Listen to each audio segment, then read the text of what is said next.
Bismillahirrahmanirrahim. Assalamualaikum warahmatullahi wabarakatuh. Innal hamdalillah wassalatu wassalamu ala Rasulillah Sayyidina wa Maulana Muhammad ibni Abdillah wa ala alihi wa sahbihi wa mawalah la haula wa la quwwata illa billah amma ba'd. Hadirin hadirat jamaah salat zuhur Masjid Jami Al-Ihsan yang semoga senantiasa mendapatkan limpahan rahmat dari Allah Subhanahu wa taala. Sejenak mari kita manfaatkan waktu kita untuk sama-sama mengkaji kitab At-Tadhkirah fi Ahwalil Mauta wa Umuril Akhirah. Kitab yang berisi tentang hal ihwal kematian dan juga perkara-perkara akhirat, karangan Imam Al-Qurtubi. Pada kesempatan siang hari ini kita akan membahas bab maja'a annal mayyit.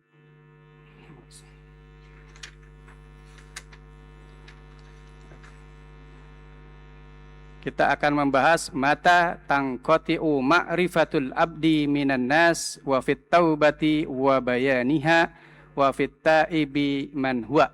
Bab yang menjelaskan tentang kapan terakhir seseorang mengenali diri dan juga orang lain, dan juga bab yang menjelaskan tentang taubat.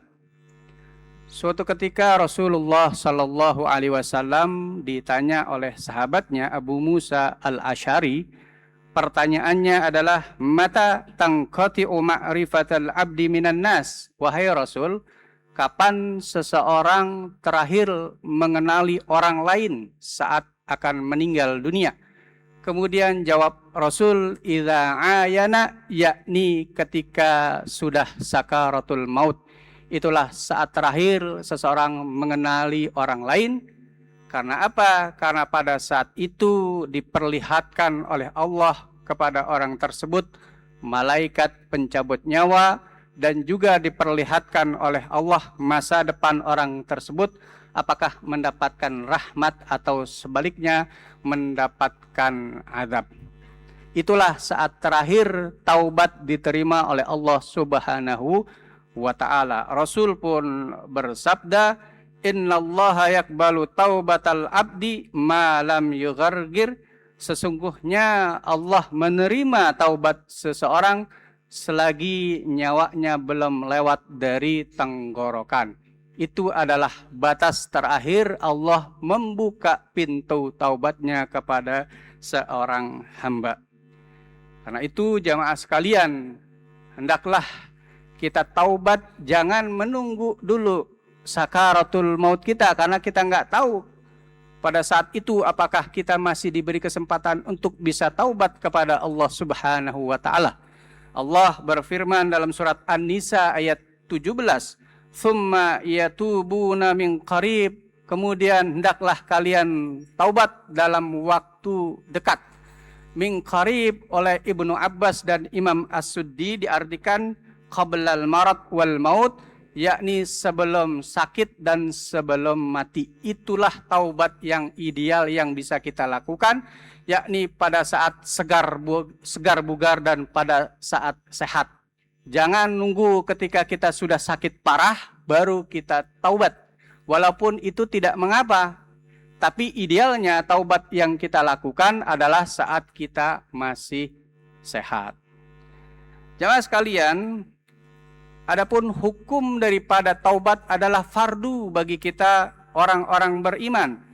Sebagaimana yang Allah firmankan dalam surat An-Nur ayat 31, Allah berfirman, "Wa tubu ilallahi jami'an ayyuhal mu'minun la'allakum tuflihun."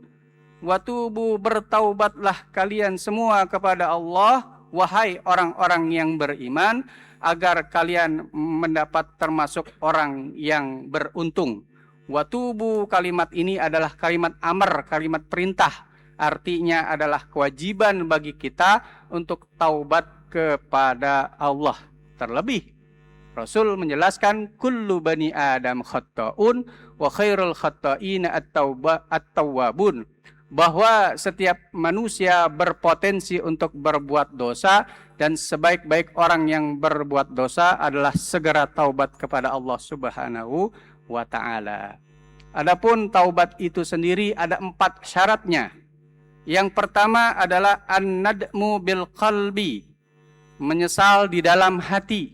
Menyesal kita mungkin mabuk-mabukan, menyesal kita main judi, menyesal kita meninggalkan kewajiban salat dan yang lain-lainnya. Ada penyesalan di dalam hati. Kemudian yang kedua, wa tarkul maksiati fil hal, meninggalkan kemaksiatan itu pada saat itu juga. Jangan ada penundaan. Ketika kita taubat nggak mau mabuk-mabukan lagi, pada saat itu pula kita tinggalkan mabuk-mabukan. Jangan ada kata, mulai bulan depan saya tinggalkan mabuk-mabukan. Tidak. Ketika kita bertaubat, saat itu juga dosa yang biasa kita lakukan harus kita tinggalkan. Kemudian yang ketiga, wal azmu ala alla ya'uda ila mithliha, azam. Azam itu bertekad dengan tekad yang kuat agar kita tidak kembali melakukan perbuatan dosa yang sama di masa yang akan datang. Jangan dalam 1 bulan kita bisa tinggalkan kemaksiatan yang biasa kita lakukan, namun bulan berikutnya kumat kita ulangi lagi perbuatan dosa yang sama. Tidak sah taubat kita kalau demikian. Kemudian yang keempat, syaratnya adalah haya'um minallah wa khaufan minhu la min ghairi. Adanya rasa malu dan rasa takut kepada Allah atas dosa yang kita telah lakukan. Bukan takut dan malu kepada manusia, tapi takut dan malu kepada Allah karena telah melakukan perbuatan dosa. Jemaah sekalian, suatu ketika Sayyidina Ali bin Abi Thalib, seusai sholat, beliau mendengar seseorang beristighfar. Kalimat yang diucapkan adalah Allahumma inni astaghfiruka wa atubu ilaik. Sebetulnya doanya bagus. Yang artinya Allahumma inni astaghfiru, ya Allah, sesungguhnya aku mohon ampun kepada Engkau, wa atubu ilaik, dan aku taubat kepada Engkau. Namun sayangnya ia mengucapkannya cepat-cepat. Kalau kita bilang mungkin komat, kayak orang komat kamit, yang jelas cuman kalimat terakhirnya.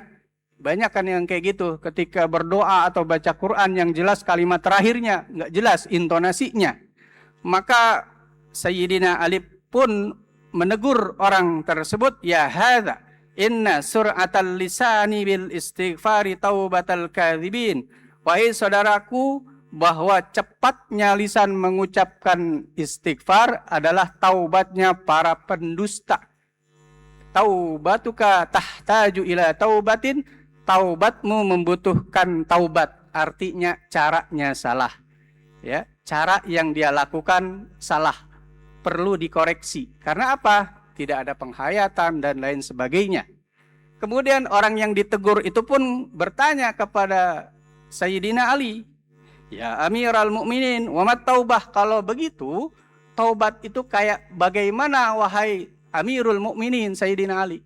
Maka Sayyidina Ali bin Abi Thalib pun menjelaskan setidaknya ada 6 hal yang mengindikasikan taubat kita diterima oleh Allah, taubat kita benar dan diterima oleh Allah Subhanahu wa taala. Yang pertama adalah alal madi minadz-dzunubin nadamah walitadyi'il faraidil i'adah. Adanya penyesalan terhadap dosa yang telah kita lakukan di masa lampau dan kita membayar kewajiban-kewajiban yang telah kita tinggalkan. Jadi nggak cuma nyesel. Contoh, ketika kita nggak melaksanakan sholat fardu, padahal sholat fardu itu wajib, itu artinya kita hutang kepada Allah dan harus dibayar sebagai bentuk taubat kita kepada Allah. Jangan cuma nyesel, tapi hutang-hutang kita tidak dibayar kepada Allah. Hutang salat, hutang puasa Ramadan, kalau nggak ada uzur gitu ya, itu harus dibayar sebagai bentuk taubat kita kepada Allah.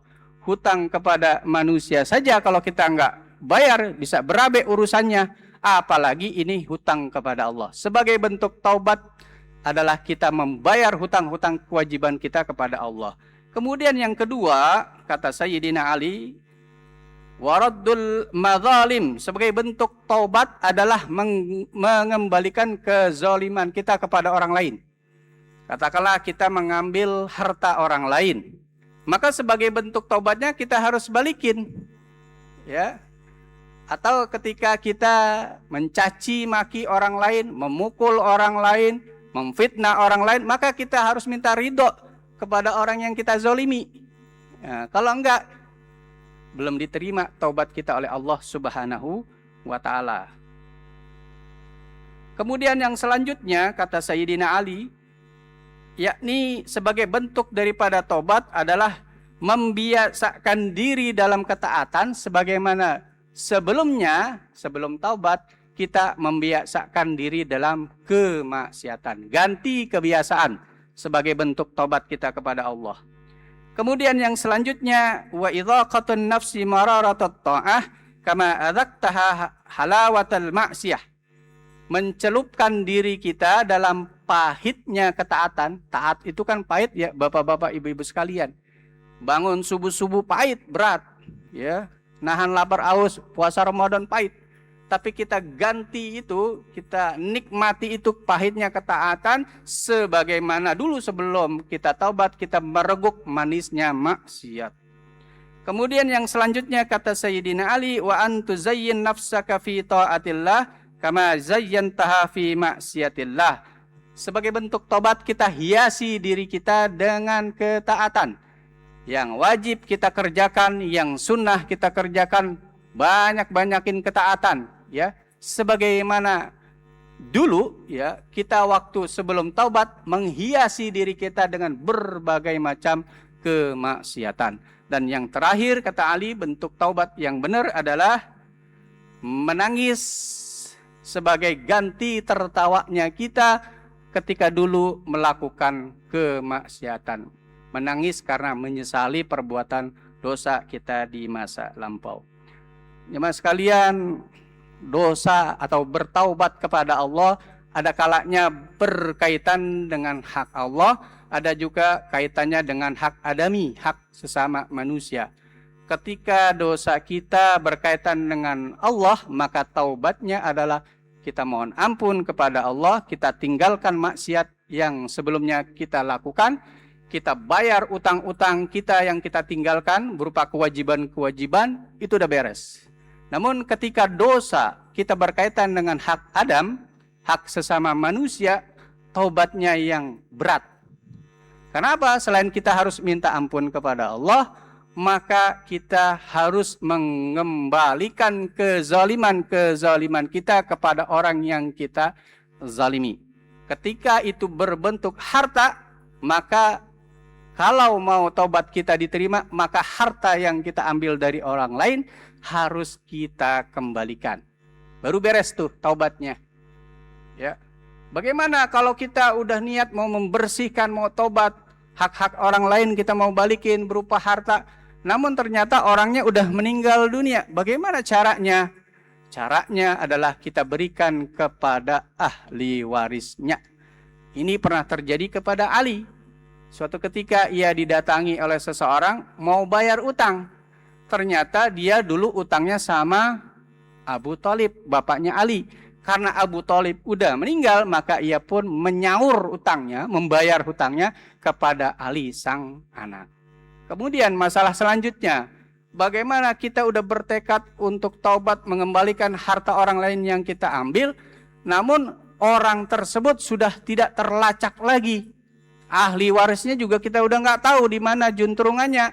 Bagaimana caranya? Caranya adalah kita bersedekah senilai harta yang kita ambil.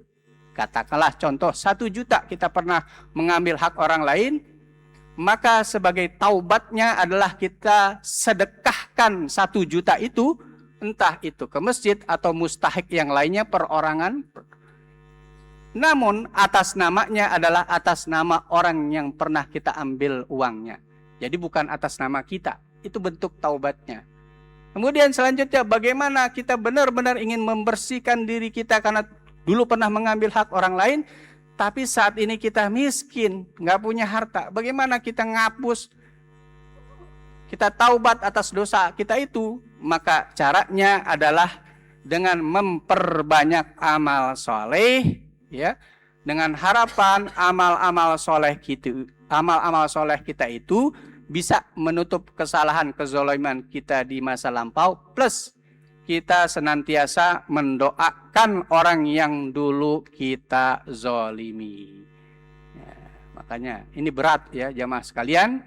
Karena itu sebisa mungkin dalam hidup ini jangan sampai kita menzolimi orang lain dalam bentuk apapun. Entah itu mengambil hartanya, entah itu menghina, mencaci maki, memukul, dan kezaliman yang lainnya. Kalau memang kita udah terlanjur pernah melakukan kezaliman kepada orang lain, kita beresin sekarang selagi masih hidup. Kenapa? Kalau sampai mati kita belum beresin, maka akan repot kita urusannya di akhirat. Rasul pernah menjelaskan tentang muflis, orang yang bangkrut, ya. Orang bangkrut adalah orang yang ketika di dunia dia membawa pahala sholat, membawa pahala puasa, membawa pahala zakat. Tapi dulu di dunianya dia banyak zalim kepada orang lain. Ngambil harta orang lain, nipu orang lain, dan sebagainya. Maka dan dia selama hidupnya belum membereskan hal itu kepada korban-korbannya. Maka kelak di akhirat, korban-korbannya itu akan nuntut kepada Allah untuk membereskan kezaliman orang tersebut. Akibatnya, pahala orang tersebut pun akan dikirimkan kepada korbannya tersebut. Semakin banyak korban kezaliman orang tersebut, sementara pahalanya udah habis, maka yang dikirim adalah dosa korbannya kepada pelaku kezaliman ketika hidup di dunia dan belum dibereskan saat ia masih hidup. Na'udzubillah min dzalik. Jangan sekalian, demikian wallahul muwaffiq ila aqwamit thoriq. Assalamualaikum warahmatullahi wabarakatuh.